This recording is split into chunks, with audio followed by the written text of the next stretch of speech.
Welcome to the Tech Egg. Don't get scrambled. Enjoy the video. You begin by preparing the environment. Confirm your Mac or Hackintosh meets requirements and enable boot options.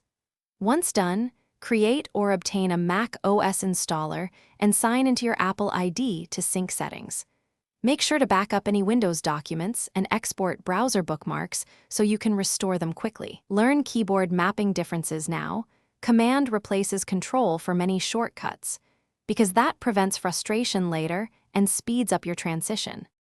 You now move your data and set up software. Use Migration Assistant for the simplest transfer, or copy files manually if you prefer Control. Next, install your core apps, Microsoft 365 or Office apps, browsers, and utilities.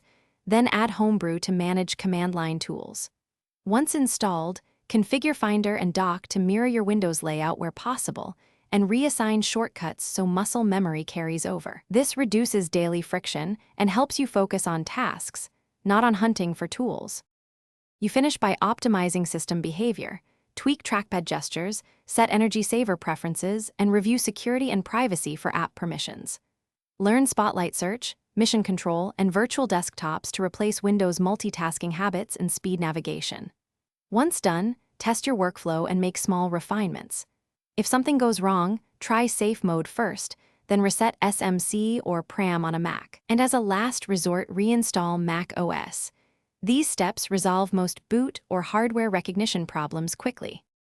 Thanks for watching. Consider subscribing if I helped unscramble your problems.